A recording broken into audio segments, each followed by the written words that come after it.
¿Qué tal? Que Dios te bendiga. Te hablamos de parte de una mano amiga. Estamos felices, contentos, en bendición por seguir compartiendo la palabra de Dios con todos ustedes. Seguimos avanzando en este estudio del libro de los Proverbios y le damos gracias a Dios por permitirnos compartir la palabra con todas las personas que nos siguen en las redes sociales. Y pues es un privilegio, es una bendición muy grande, la verdad. Mucha gente en este mundo no lo ve así porque pues claro no entienden las cosas del reino. El Señor Jesucristo dice que tenemos que nacer de nuevo para poder entrar al reino de Dios, para poder ver y entrar al reino de Dios y poder entender, porque pues el reino de Dios no es de este mundo. Cuando el Señor Jesucristo tuvo la última conversación que fue con Pilato, le dijo: mi reino no es de este mundo. Si mi reino fuera de este mundo, mis seguidores o mis súbditos pelearían por mí para defenderme. Pero mi reino no es de este mundo, así que pues por eso la gente de este mundo no puede entender el reino de Dios, a menos que tengan algo de Dios, que viene siendo su Santo Espíritu. Y para tenerlo pues hay que nacer de nuevo, esforzarse, vivir para Dios, porque este mundo físico, material, nos ciega si dejamos de perseverar en la palabra de Dios, si dejamos de vivir por el Espíritu. Así de que pues gracias le damos a Dios por su palabra y por su Santo Espíritu. Y vamos a seguir estudiando el libro de los Proverbios. En el capítulo 6 estamos, y hemos hablado de que pues habla aquí básicamente lo que Dios nos quiere mostrar a través de este libro es de una familia, cómo debe de ser formada una familia, cómo los papás que deben de tener temor y conocimiento de Dios deben de instruir a los hijos, ya sea que tengan uno o tengan muchos, para que cuando sean viejos no se aparten del camino que deben de andar. El camino de Dios, obviamente, se estaba refiriendo el escritor de Proverbios. Instruye al hijo en el camino que debe de andar y cuando crezca no se apartará de él. Ahora, eso no significa de que todos los seres humanos que sean instruidos en la palabra de Dios cuando crezcan no se van a apartar. Porque realmente pues tenemos algo que Dios nunca nos va a quitar, es el libre albedrío. Es la capacidad de la voluntad que tenemos para decidir, para tomar decisiones.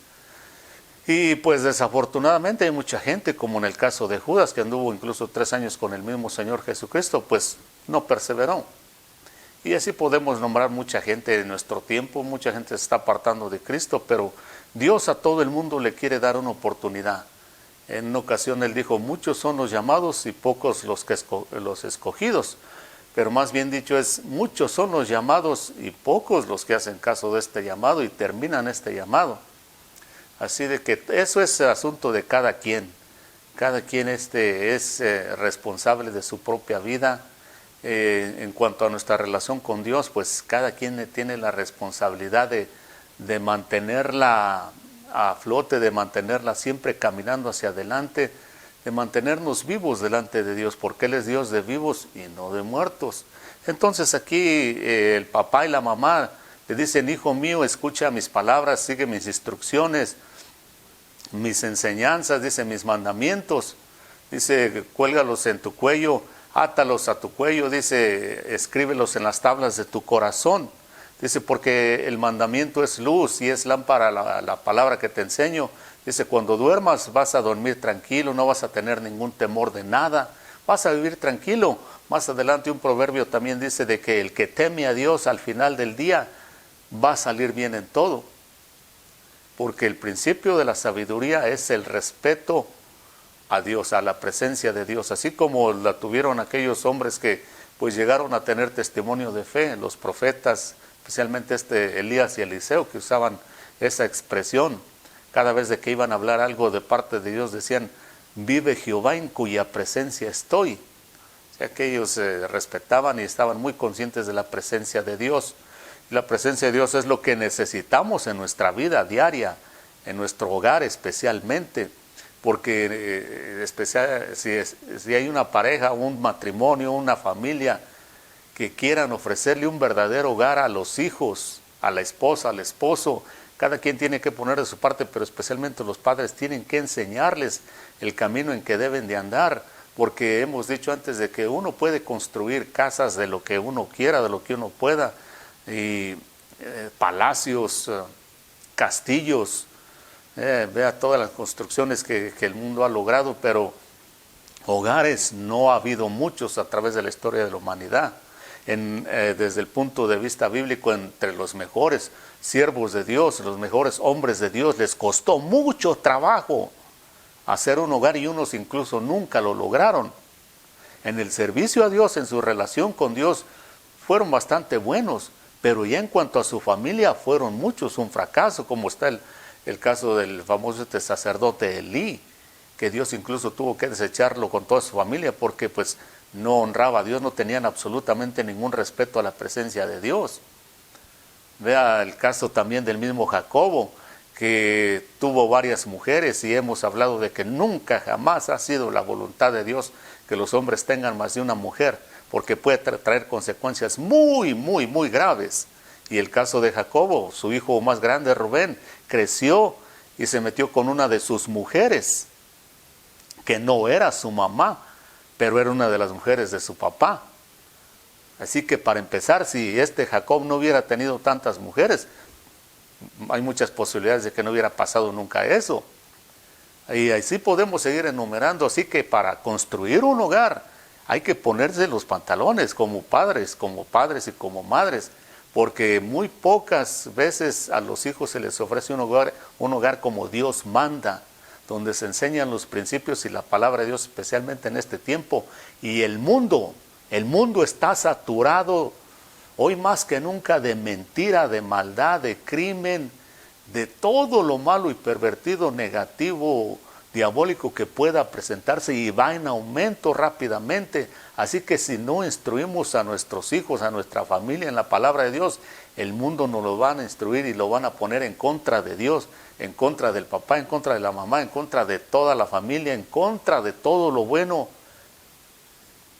Y sabemos de casos muy terribles donde los hijos no respetan a los papás, no respetan a la mamá, hacen cualquier cosa, no saben absolutamente. Desafortunadamente esta generación de hoy en día, muchos de ellos no tienen absolutamente ninguna idea de lo que es el respeto, no conocen a Dios para nada en lo absoluto, y es porque los papás piensan, hemos caído en el error gravísimo de que solamente con darles lo material, comida, tal vez ayudarles a que tengan estudios si se puede, techo, ropa, y con eso ya tiene que ser más que suficiente, ya cumplimos. Y no, eso es solamente la parte exterior. Lo más importante es lo de adentro, la parte espiritual y moral, porque si lo de atrás, si lo de adentro, lo más importante está destruido, está muerto, de nada sirve lo exterior. En esta generación, por ejemplo, hay muchos casos donde los hijos que heredaron grandes herencias de los padres a través de todo el mundo, en Estados Unidos y otros lugares, ya no quieren trabajar, solo se dedican a gastarse esa herencia de millones a veces que les dejaron los padres. Y yo personalmente conozco gente así. Ya no quieren trabajar, solamente quieren disfrutar y acabarse. Y muchos ya se acabaron la herencia que con tanto trabajo sus padres en lo material. ¿Pero por qué? Porque en lo espiritual, en lo moral, en lo interior, los padres no conocían a Dios, se conformaron a trabajar muy duro, a hacer riqueza, a hacer fortuna y dejársela a los hijos, pero por dentro quedaron secos, muertos. Entonces es fácil derrochar sin tener ningún respeto ni aprecio a lo que hicieron sus padres, porque no conocían a Dios, no conocen a Dios. Es fácil echar a la basura todo lo que les puedan dejar, ya sea poco o mucho. Por eso estamos aquí en el capítulo 6. Entonces el proverbista sigue hablando y le dice así a su hijo. Y voy a leer aquí para tener una idea de lo que está hablando aquí. Dice: hijo mío, si has salido fiador por tu prójimo, si has dado promesas a un extraño, si te has enredado con las palabras de tu boca, si con las palabras de tu boca has sido atrapado, haz esto ahora, hijo mío, y líbrate, ya que has caído en la mano de tu prójimo. Ve y humíllate e importuna a tu prójimo, no des sueño a tus ojos, ni adormecimiento a tus párpados. Líbrate como la gacela de la mano del cazador, y como ave de la mano del que caza. Ve, mira, la hormiga, perezoso, observa sus caminos y sé sabio, la cual no tiene jefe, ni oficial, ni señor. Prepara en el verano su alimento y recoge en la cosecha su sustento. ¿Hasta cuándo, perezoso, estarás acostado, ¿Cuándo te levantarás de tu sueño? Un poco de dormir, un poco de dormitar y un poco de cruzar las manos para descansar. Así vendrá como vagabundo tu pobreza y tu necedad como un hombre armado. La persona indigna, el hombre inicuo, es el que anda con la boca perversa, el que guiña los ojos, el que hace señas con los pies, el que señala con los dedos, el que con perversidad de su corazón continuamente trama el mal. El que siembra discordia, por tanto su desgracia vendrá de repente, al instante será quebrantado y no habrá remedio. 6 cosas abomina el Señor y aún la séptima no la puede soportar. Dice, los ojos soberbios, la lengua mentirosa, manos que derraman sangre inocente, un corazón que maquina planes perversos, pies que corren rápidamente hacia el mal, un testigo falso que dice mentiras y el que siembra discordia entre hermanos. Hijo mío, guarda el mandamiento de tu padre y no abandones la enseñanza de tu madre. Átalos de continuo en tu corazón, ensálzalos a tu cuello. Cuando andes te guiarán, cuando duermas velarán por ti y al despertarte hablarán contigo. Porque el mandamiento es lámpara y la enseñanza es luz. Y camino de vida la reprensión de la instrucción. Y esto te servirá para librarte de la mujer mala, de la lengua suave de la adúltera. No codicies su hermosura en tu corazón, ni dejes que te cautive con sus párpados, porque por causa de una ramera uno es reducido a un pedazo de pan, pero la adúltera anda a la casa de la vida preciosa del hombre. ¿Puede un hombre poner fuego en su seno sin que arda su ropa? ¿O puede caminar un hombre sobre carbones encendidos sin que se quemen sus pies? Así es el que se llega a la mujer del prójimo, cualquiera que la toque no quedará sin castigo. No se despreciará al ladrón si roba por saciarse cuando tiene hambre, mas cuando es sorprendido paga 7 veces. Tiene que dar todos sus bienes de su casa. El que comete adulterio no tiene entendimiento, destruye su alma el que tal hace. Heridas y vergüenza hallará y su afrenta no será borrada. Porque los celos enfurecen al hombre y no perdonará en el día de la venganza. No aceptará ningún rescate, ni se dará por satisfecho aunque le den muchos regalos. Vea todo lo que habla aquí este proverbista a su hijo. Primeramente, pues le está diciendo que si por no cuidar su lengua, aquí estamos más que nada tratando con la naturaleza caída que tenemos. Todo este capítulo habla realmente de eso, de la mala naturaleza que tenemos. Y una de las cosas que pues nos hacen mucho daño y que pues nos cuesta mucho trabajo controlar es la lengua. Y aquí lo primero que le está diciendo el papá al hijo, dice, si tu lengua te ha metido en problemas, te has comprometido a hacer cosas o has dicho cosas que no debes de decir, dice, y has caído en una trampa con tus propias palabras, dice, veas esto. Y entonces aquí le empieza a hablar un principio muy, muy fundamental en la vida de un cristiano, de una persona que quiera tener victoria, tener bendición de parte de Dios. Y es la humildad.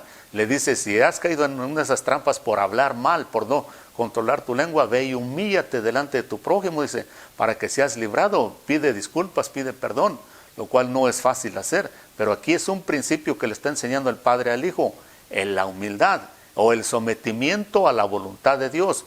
Por eso hablamos de que uno tiene que respetar la presencia de Dios, porque cuando uno respeta la presencia de Dios es sometimiento y es humildad. Hay que tener humildad para poder someterse a la presencia de Dios, a la voz de Dios, a la palabra de Dios, dice. Y es un principio que le está tratando de infundir aquí el padre al hijo. Dice, si por alguna razón tú caes en alguna trampa por no controlar tu lengua o de alguna otra forma, dice, este principio te va a ayudar muchísimo a que salgas de los problemas, para que te acerques al prójimo y puedas pedir disculpas y hagas lo que tengas que hacer. Ten humildad, practica la humildad. El Señor Jesucristo, cuando anduvo con los apóstoles, les dijo, aprendan de mí que yo soy manso y humilde de corazón, y de esa forma van a hallar descanso para sus almas.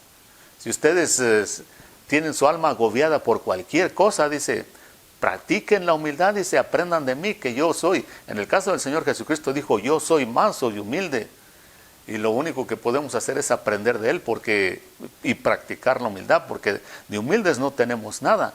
Al contrario, como somos muy arrogantes todos los seres humanos, unos más que otros, como somos muy soberbios, tenemos entonces que aprender a practicar la humildad para tapar esa soberbia que nos cargamos, para no dejar que salga a flote ese orgullo vano que nos cargamos. Tenemos que practicar la humildad, y el Señor Jesucristo dijo, vea cómo dice el Señor Jesucristo, aprendan de mí. Él no, ni siquiera dice, bueno, aprendan de ahí de los apóstoles, aprendan de todos esos profetas del antiguo tiempo que practicaron la humildad, pero no eran humildes.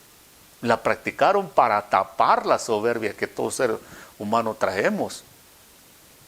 El Señor dice, aprendan de mí, porque si ustedes quieren aprender este principio de entre ustedes, va a estar muy difícil que lo puedan aprender, porque todos ustedes tienen mucha soberbia, mucha arrogancia, mucho orgullo vano, dice. Entonces va a ser difícil. Lo pueden practicar, pero en un momento dado pueden fallar, y es cuando lo señalan. Mejor aprendan de mí, pongan su mirada en mí, porque yo no les voy a fallar. Porque el Señor no practica, Él es humilde. El Dios omnipotente es humilde, porque siendo Dios, dice en el libro de Filipenses, que no se aferró a eso, sino que se entregó, dice, y se vació de su gloria y vino y tomó un cuerpo humano como el de nosotros. Y pues se sometió a la palabra de Dios, al Padre, incluso hasta la muerte de cruz, dice allí. El Señor es humilde de corazón. Nosotros solamente podemos aprender de Él, por eso tenemos que poner nuestra mirada en Él. Cuando la gente quita su mirada de Él, o que andan viendo a ver dónde encuentran cosas buenas, solo están perdiendo su tiempo, porque especialmente cuando se habla de humildad, solo el Señor Jesucristo es humilde. Por eso Él dijo, Él no vino y les dijo, bueno, pues allí está Pedro, aprendan de él que es humilde, o Pablo, o María, o algún profeta. No, dijo, aprendan de mí, pongan su mirada en mí, porque si no, entre ustedes solo van a hallar desilusión, porque ninguno de ustedes, no importa de dónde sean, quién sean, ninguno de ustedes es humilde. Pueden practicar hasta cierto punto la humildad, pero no son humildes. Así que el único que es humilde de corazón por naturaleza es Dios, es el Señor Jesucristo, y lo demostró. Cuando fue crucificado dice que fue como un cordero al matadero, que no, todas las ofensas, todo lo que le hacían, no abrió su boca, teniendo poder. Porque cuando uno no tiene poder, pues uno se tiene que aguantar. Pero cuando uno tiene poder, ¿qué ser humano va a hacer eso? Nadie. Pero el Señor tenía poder. Por eso era, porque era humilde de corazón. Y es un principio que le está enseñando a su hijo aquí. Y luego entonces otro principio que le quiere enseñar inmediatamente, le dice, le habla en cuanto a la ociosidad. Le dice que se levante, que no sea de esos que se duermen, que se levantan tarde. Dice, no des sueño a tus párpados, dice, porque si eres un perezoso, eso te va a llevar a la ruina económica para empezar. Nunca vas a ser una persona de prosperidad si solo te la pasas dormido, si no vences tu sueño. Pero más que eso, si uno no se pone a velar más que nada en el espíritu, este mundo se lo arrastra a uno con el pecado y con tanta maldad. Por eso aquí le está diciendo a su hijo, tienes que, no des sueño a tus párpados, no complazcas a tu cuerpo cuando con tanto dormir, dice, levántate y vela. El Señor Jesucristo nos habló mucho de eso, especialmente para los últimos días, cuando en Lucas nos habló de los días del fin y dijo, tengan cuidado que sus corazones no se carguen de la glotonería, de la embriaguez y de los afanes de este mundo, y venga aquel día final, dice, de juicio sobre ustedes, los agarre desprevenidos, sino que velen en todo tiempo, orando, dice, en todo tiempo, para que sean tenidos por dignos de estar en pie delante del Hijo del Hombre, y así poder escapar de todas las cosas que vendrán. Pero las personas aquí, le está diciendo el papá al hijo, dice, tienes que levantarte a velar, dice, y le pone un ejemplo excelente, un ejemplo muy excelente, que es la hormiga. Si usted conoce una hormiga, hay muchos tipos de hormigas, de acuerdo a la ciencia, hay más de 10,000 especies de hormigas diferentes. Y para todo hay hormigas. Está normalmente en un nido de hormigas, un enjambre de hormigas, está la reina, la que produce las hormigas. Y está lo que llaman, muchas gentes llaman el zángano o el macho hormiga, que sirve solamente para parearse con la reina. Y lo bonito que podemos aprender de este ejemplo que da Dios aquí a través de su palabra, Le dice el papá al hijo, mira a la hormiga, perezoso, fíjate cómo la hormiga que no tiene en sí un líder, que no tiene, el Señor dice, prepara su comida en el verano, para el invierno, dice. Pero la vida, la de las hormigas, el mundo de las hormigas es un mundo muy interesante, porque tienen, a pesar, pensemos en un momento, ¿de qué tamaño puede tener el cerebro de la hormiga? Si tiene corazón, ¿de qué tamaño lo va a tener? Si tiene cerebro, ¿de qué tamaño lo va a tener? Sin embargo, Dios les puso, esta es una de las cosas cuando yo me sorprendo demasiado de aquella gente que dicen que son ateos y que creen que Dios no existe. Si solamente examinaran a la hormiga, se darían cuenta de que Dios existe y que hace cosas de las que nosotros consideramos insignificantes, hace cosas muy grandes. Porque vea, si una cosa tiene la hormiga, de cualquier tipo de hormiga, es que nunca para de trabajar. Nunca para. Y otra cosa, nunca se dan por vencidas. Si no las mata uno, pues invaden una casa, un hogar o un lugar, a menos que uno se deshaga de ellas, les quite la vida. Si no, no paran, regresan, hasta que consiguen su objetivo. Y no dejan de trabajar, no dejan de buscar comida, no dejan de moverse. Están estas hormigas que les llaman, que son las que cortan las hojas verdes para comer y las cargan. Pueden con mucho más peso de lo que ellas mismas pesan. Pero sus garras que tienen para cortar las hojas no son como las otras. Estas son especialmente para cortar las hojas. ¿Usted cree que Dios iba a hacer cosas ahí nomás a la adivinanza? Les dio garras especiales para que corten las hojas de los árboles y las puedan transportar también. Hay otras hormigas que les llaman hormigas soldado o hormigas guerreras. Estas son bravísimas, estas hormigas. En la jungla, que es normalmente donde se encuentran esos nidos, todos los animales, según la ciencia se ha comprobado, casi todos los animales les tienen un terror, porque no son 5 hormigas las que se van a amontonar para matar su presa, no son 10, son miles y hasta millones a veces, y son bravísimas, son capaces de devorar un escorpión, por muy venenoso que sea, en cuestión de minutos. Son capaces de matar y comerse una serpiente también.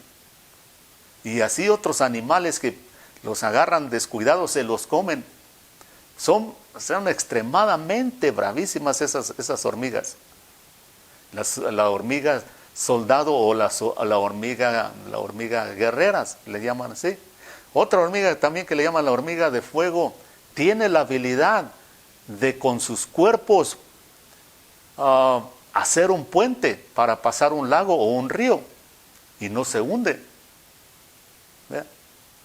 Y pues normalmente la hormiga reina solamente está en el nido comiendo porque es la que produce más hormigas y produce miles de hormigas. Pero aquí está una cosa que es para que aprendamos de aquí, porque vea todo lo que habla el proverbista, todos los principios que le quiere inducir a su hijo en este capítulo, y más al final empieza otra vez a hablar de lo que ya le habló en el capítulo 5 en cuanto a las mujeres, pero ahora lo amplía un poquito más y le habla de otros tipos de mujeres también que hay en el mundo. Pero si el muchacho no aprende a tener humildad y no aprende a estar velando, a estar alerta, aprender de la hormiga que tiene que estar moviendo todo el tiempo, la ociosidad, la mala naturaleza que tenemos en este cuerpo que nos lleva al pecado, que solo le gusta el pecado, le va a ganar. Y cuando una de esas mujeres ahí lo va a engañar fácilmente y se lo va a arrastrar.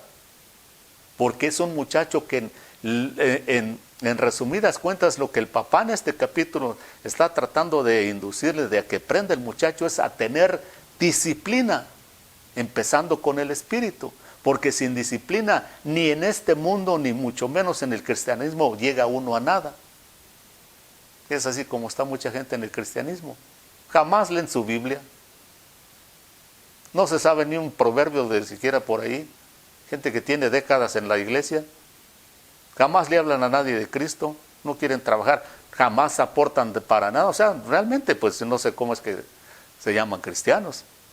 Pero aquí por eso le está diciendo, todos estos principios le está diciendo, es para que aprendas a tener disciplina, porque sin disciplina no eres un donadie en este mundo y mucho menos delante de Dios. Vas a ser alguien. Vea, por eso el apóstol San Pedro, en una de sus epístolas, en la segunda epístola, en el capítulo 1 del verso 1 al 4, les habla estas palabras a los cristianos de aquel entonces, y así es como les habla, vea.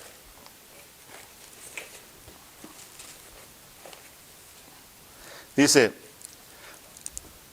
pues su divino poder nos ha concedido todo cuanto concierne a la vida y a la piedad, mediante el verdadero conocimiento de aquel que nos llamó por su gloria y excelencia, por medio de las cuales nos ha concedido sus preciosas y maravillosas promesas, a fin de que por ellas lleguemos a participar de la naturaleza divina.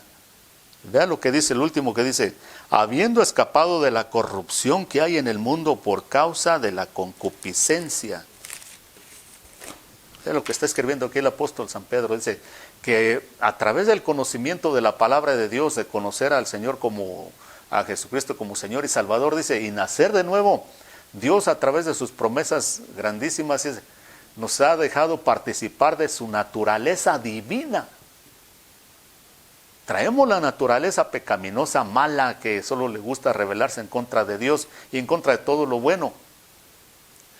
Dice, pero cuando venimos y nacemos de nuevo, por eso insistimos que el cristianismo, el verdadero cristianismo es diferente en esto a todo tipo de religión, incluso al judaísmo. Porque en el judaísmo hubo muchos hombres buenos, piadosos, mujeres que eran temerosos de Dios, pero se quedaron cortos. ¿Por qué? Porque no tenían la naturaleza divina de parte de Dios. Ahora en el nuevo pacto en que vivimos desde que vino el Señor Jesucristo, murió, resucitó, dijo, yo me voy a ir, pero voy a enviar al Espíritu Santo. Esa es la nueva naturaleza divina que Dios nos pone en nosotros para contrarrestar la naturaleza vieja. Porque si no tenemos el Espíritu de Dios o la naturaleza divina de parte de Dios, es imposible vencer la ociosidad, es imposible tener disciplina para servir al Dios vivo, es imposible escapar del pecado. ¿Entienden? Por eso el verdadero cristianismo es diferente a todo lo demás. Aquí el apóstol está diciendo, habiendo huido de la corrupción que hay en el mundo por causa de la concupiscencia. Vea cómo está el mundo, especialmente en este tiempo de corrompido, y cómo se está corrompiendo en todas las áreas de la vida diaria.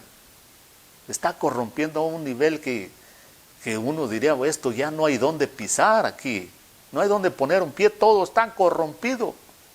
Pero aquí el apóstol dice, hay que huir de la corrupción que hay en el mundo, y toda esta corrupción, ¿por qué es? Por causa de la concupiscencia, el mal deseo que traemos en esa naturaleza caída. Por eso el mundo está como está, por eso tanta avaricia, tanta codicia, tanto adulterio, tanta fornicación, tanta inmoralidad sexual, tanto de todo lo malo.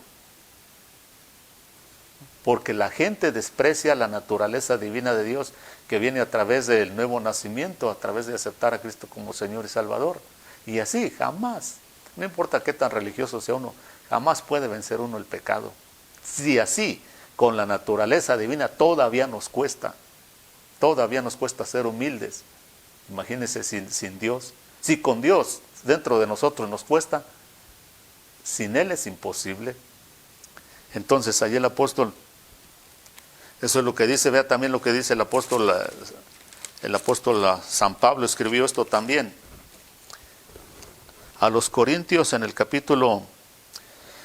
primer libro de los Corintios, capítulo 9, verso 24, dice, ¿no sabéis que los que corren en el estadio todos en verdad corren, pero solo uno se lleva el premio? Corran de tal modo que ganéis el premio, y todo aquel que compite en los juegos se abstiene de todo, ellos a la verdad para recibir una corona corruptible, pero nosotros una incorruptible. Por tanto, yo de esta manera corro, no como sin tener ninguna meta, de esta manera peleo, no como dando golpes al aire, sino que golpeo mi cuerpo y lo hago mi esclavo, lo pongo en servidumbre, no sea que habiendo yo predicado a otros, yo mismo venga a ser descalificado. Aquí el apóstol les está poniendo el ejemplo de las olimpiadas que ya se ya se llevaban a cabo hace 2000 años allá con los griegos, que fueron los que inventaron las Olimpiadas.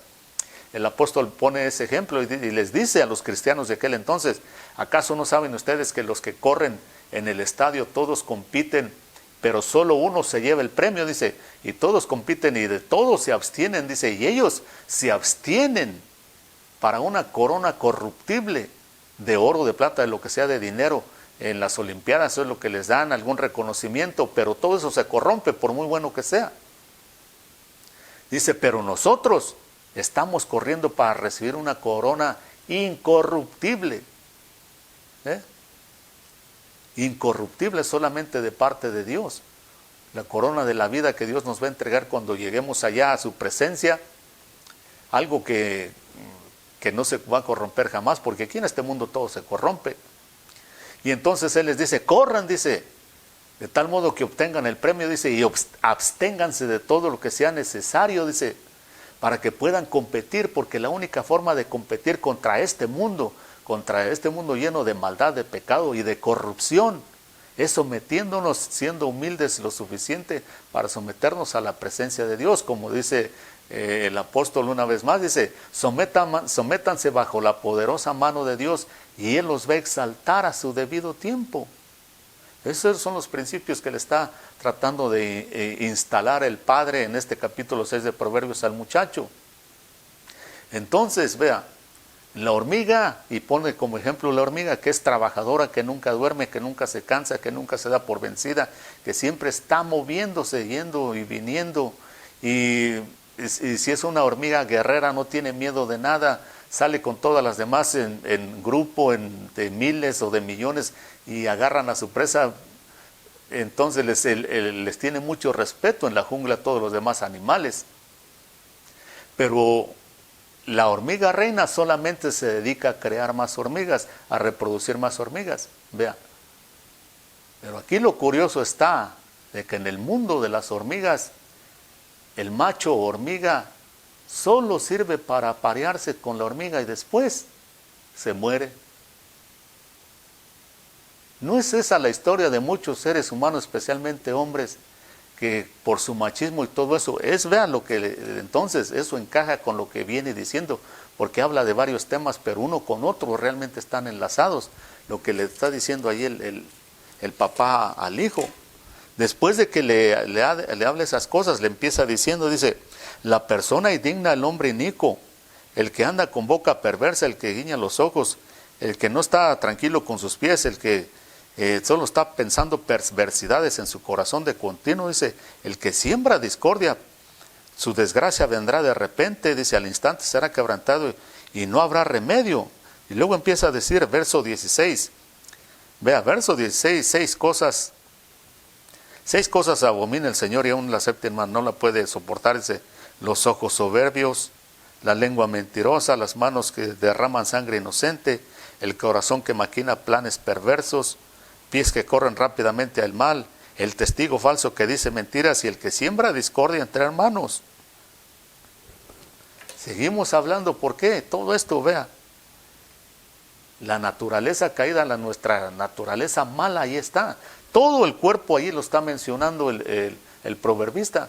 Lo mismo que está haciendo en el libro de Romanos, en el capítulo 6, como hemos dicho antes, que Pablo le dice a los romanos, y en todas sus cartas, les enseña para que controlen su cuerpo, sus malos deseos, que no presentemos nuestros cuerpos para el pecado, que no presentemos nuestros miembros para la maldad, para la iniquidad, sino que nos vengamos delante de Dios y nos presentemos como vivos entre los muertos y nuestros miembros como miembros de justicia para hacer lo justo, para hacer lo bueno.